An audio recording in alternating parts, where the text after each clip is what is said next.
नमस्कार दोस्तों, मैं आपका दोस्त इसपाल हेडू और आप देख रहे हैं अपना यूट्यूब चैनल हेल्दी हेडू। हम बात करते हैं सेहत की।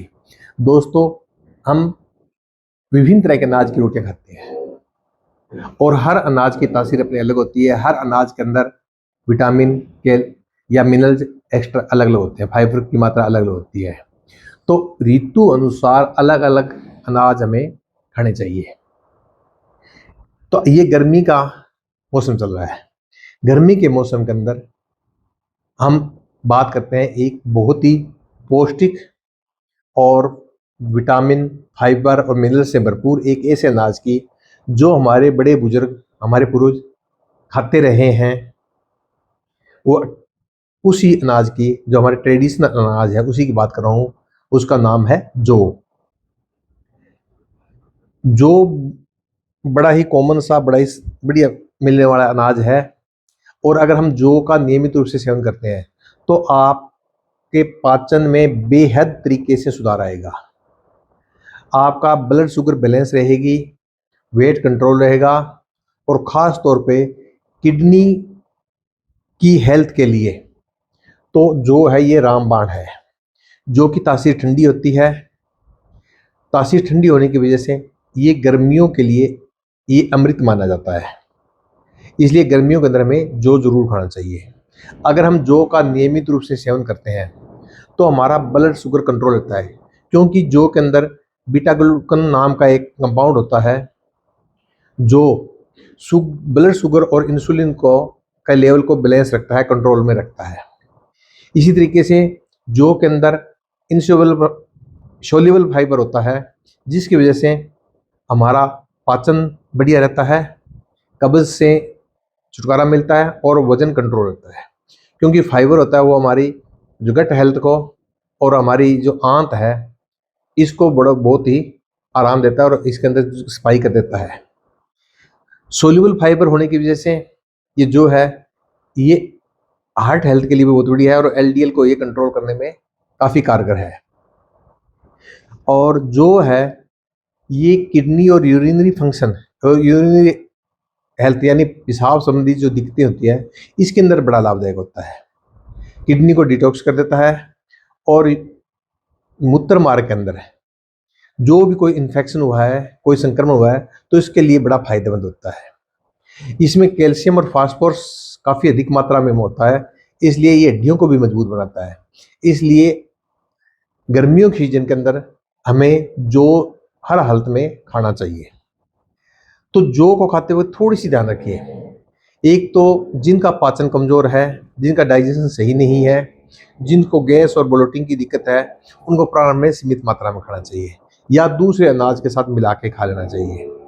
हमारे बड़े बुजुर्ग जौ की अकेले जौ की भी रोटियां खा लेते थे और जौ के अंदर चना और गेहूं मिला करके बेजड़ बना करके बेजड़ की रोटी खाते थे, जो हेल्थ के लिए बहुत ही बढ़िया होती थी।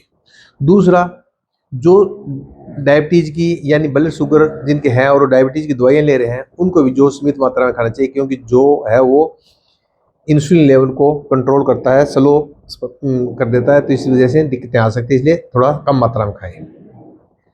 गर्मियों में इसको हमें डाइट में जरूर शामिल करना चाहिए। शामिल करने के लिए कई तरह की खा सकते हैं।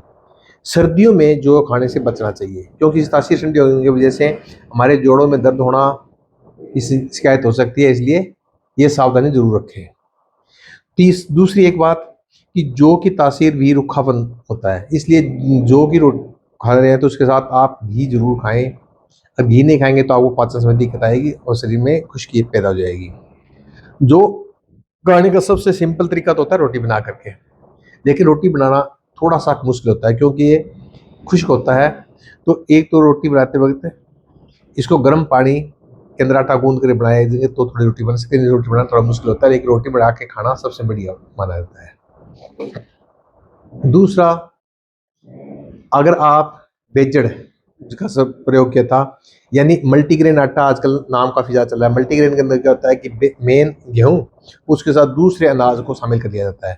तो इसी तरीके से आप मल्टीग्रेन के रूप में भी जौ को शामिल कर सकते हैं, और या आप गेहूँ के साथ चना और जौ मिला करके भी खाएंगे तो रोटी भी आसानी से बन जाएगी, खाने में स्वादिष्ट रहेगी और आपके हेल्थ के लिए बढ़िया होगा। जौ का दलिया बना सकते हैं, वो दूध में बना सकते हैं या पानी के साथ उसमें अजवाइन डाल करके बढ़िया नमक डाल करके बना सकते हैं। जौ का दलिया खा सकते हैं। और जौ का सत्तू भी तो एक फेमस ड्रिंक है ही है।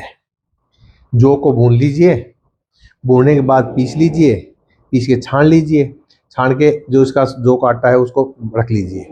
और उसको जब कभी भी आपको ऐसा लगे कि शरीर में कमजोरी है या हमें पानी की ज़रूरत है, बॉडी डिहाइड्रेट हो रही है, तो आप एक गिलास के अंदर अपनी इच्छा से कुछ सत्तू, जौ का सत्तू मिला लीजिए और उसके अंदर आप जीरा डालिए, काला नमक डाल लीजिए, नींबू डाल लीजिए और इसको पी कर देखिए।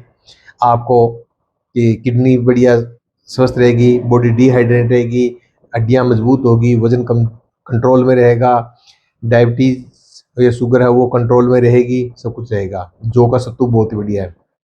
एक मैंने पहले एक वीडियो बनाई थी कि जौ का पानी पीना भी बहुत ही अच्छा एक हल हो सकता है। गर्मियों के अंदर आप शाम को एक मुट्ठी जौ कांच के बर्तन में या मिट्टी के बर्तन में भिगो दीजिए और सुबह उसको उबाल करके ठंडा करके छान लीजिए और उसको पी लीजिए।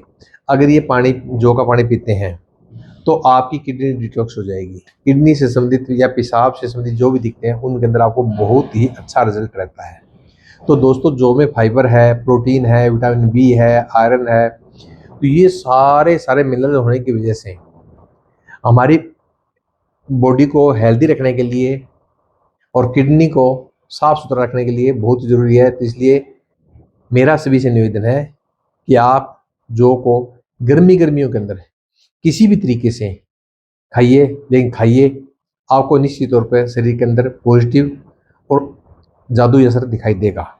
तो दोस्तों, आज बस इतना ही।